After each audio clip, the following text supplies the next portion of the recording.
Assalamualaikum dan salam sejahtera semua pelajar. Untuk hari ini saya akan menceritakan ataupun menerangkan berkenaan tentang bab 1 iaitu pengertian khidmat masyarakat. Jadi kat sini semua pelajar akan tahu lebih mendalam apa yang dinamakan sebagai khidmat masyarakat.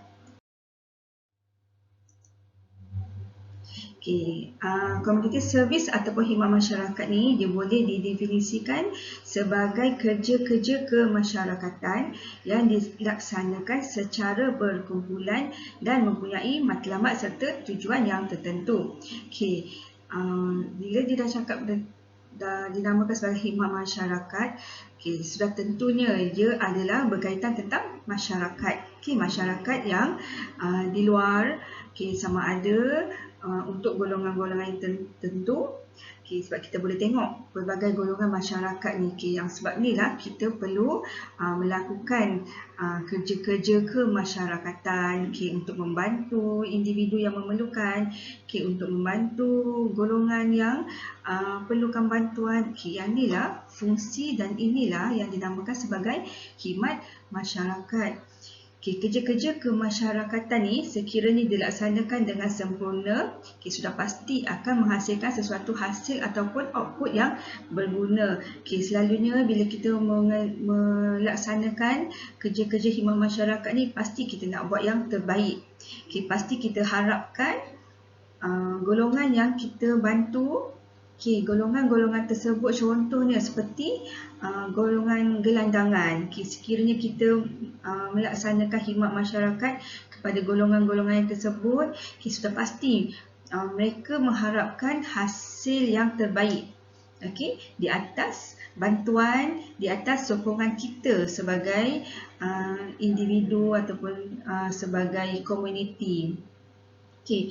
Selain daripada golongan gelandangan, mungkin kita boleh tengok macam golongan yang OKU, kanak-kanak OKU, mereka pun mengharapkan sokongan, bukan hanya daripada keluarga, malahan daripada masyarakat. Jadi kat sini kita boleh nampak sekiranya kita melaksanakan khidmat masyarakat ni, sudah pasti dia akan memberikan sesuatu nilai yang positif, nilai yang terbaik kepada semua golongan-golongan masyarakat yang tertentu.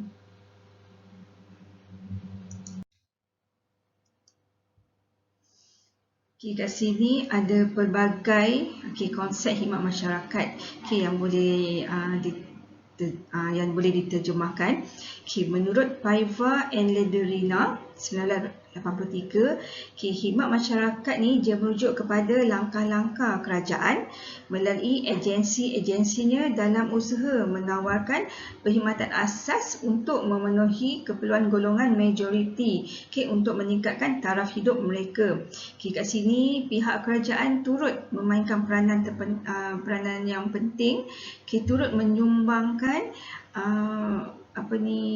khidmat masyarakat melalui agensi-agensi kerajaan yang tertentu. Dia akan tengoklah macam mana golongan majoriti yang memerlukan bantuan, dan selalunya ini adalah perkhidmatan asas yang boleh disediakan oleh pihak kerajaan. Menurut Robotham 1974 pula, khidmat masyarakat adalah membantu ataupun mencegah segala tekanan sosial yang dialami dalam mana-mana individu, keluarga maupun masyarakat dengan menghubungkannya kepada agensi-agensi yang berkaitan. Kadang-kadang kat sini kalau kita tengok ada tekanan sosial yang dialami oleh sama ada individu ataupun keluarga ataupun macam masyarakat yang tertentulah. Contoh kalau kita tengok seperti golongan yang terlibat dengan penagihan dadah. Kalau golongan-golongan macam gini, mereka mesti ada tekanan sosial, mungkin daripada keluarga ataupun daripada masyarakat, daripada ahli dalam kawasan persekitaran. Jadi individu-individu macam gini perlu dibantu. Dibantu untuk mereka keluarkan diri daripada terjebak dengan penagihan dada. Okey, agensi-agensi yang terlibat ni dia akan bantu golongan yang macam gini untuk pemulihan. Okey, inilah wujudnya. Contoh macam kalau pusat agensi anti dada kebangsaan. Lepas tu seperti Persatuan Pengasih, mereka membantu golongan-golongan macam inilah yang terlibat dengan penagihan dada untuk pulih daripada terlibat dengan dada dan boleh hidup normal seperti masyarakat yang lain.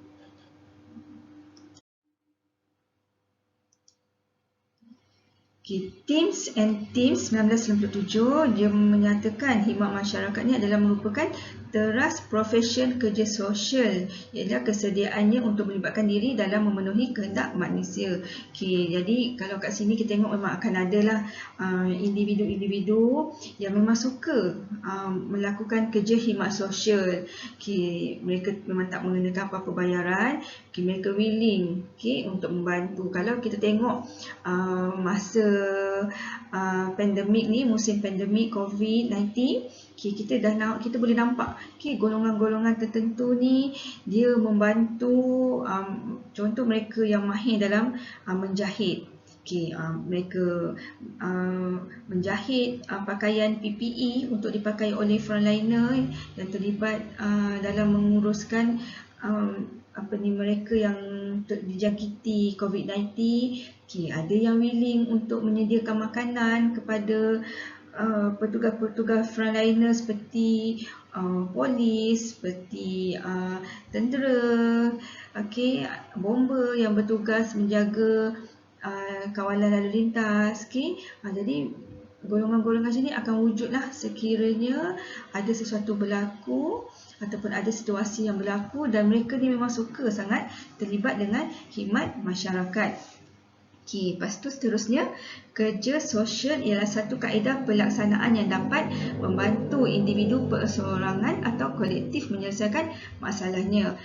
Yang tadi seperti yang saya nyatakan, macam bila musim COVID ni, kerajaan pun ada memberitahu yang pakaian PPE tu limit, mereka kekurangan. Jadi kat sinilah ada individu perseorangan ataupun berkumpulan dia bantu. Jadi kekurangan pakaian PPE tu dapat diatasi.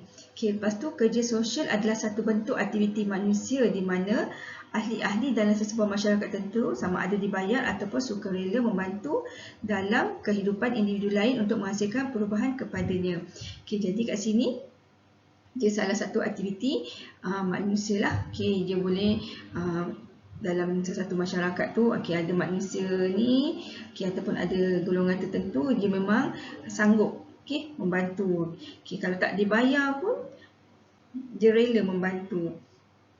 Contoh kalau macam berlaku musim banjir, memang akan ada individu ataupun golongan yang tertentu dia akan, kalau kita panggil NGO lah, dia akan perlukan bantuan sama ada dari segi makanan ataupun pakaian ataupun mereka pergi untuk membersihkan rumah-rumah mangsa, rumah-rumah yang terjejas akibat banjir. Jadi kat sini memang ramai di luar sana individu-individu golongan masyarakat yang suka melakukan kerja-kerja khidmat masyarakat ni. Sebab apa? Bila kita dah melakukan khidmat masyarakat ni, kita jadi sukarelawan, kita adalah satu dalam diri ni, dia akan rasa macam puas hati, dia akan rasa happy, rasa macam tenang bila dia tengok semua golongan ni dia dapat bantu. Semua individu yang susah ni dia dapat bantu. Dia akan rasa itu adalah salah satu mungkin itu adalah salah satu matlamat hidup dia, ataupun mungkin itu adalah salah satu dia untuk mencapai ketenangan hidup dengan membantu orang lain secara sukarela.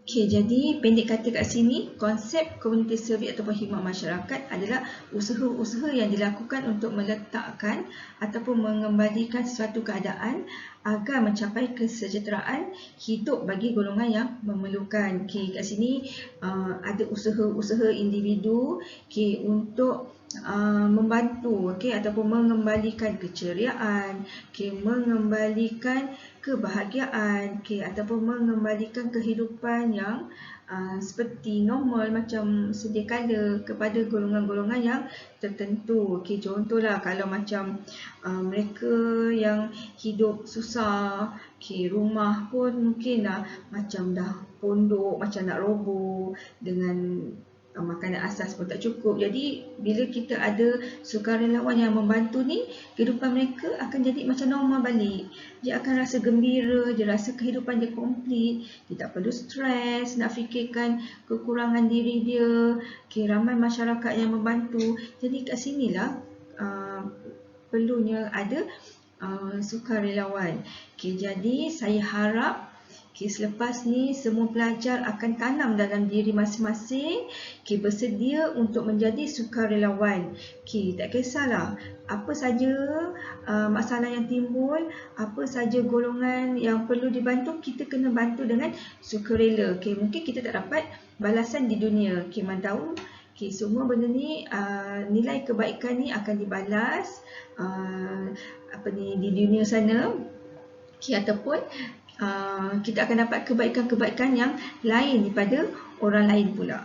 Jadi itu saja untuk topik berkenaan tentang maksud khidmat masyarakat hari ini.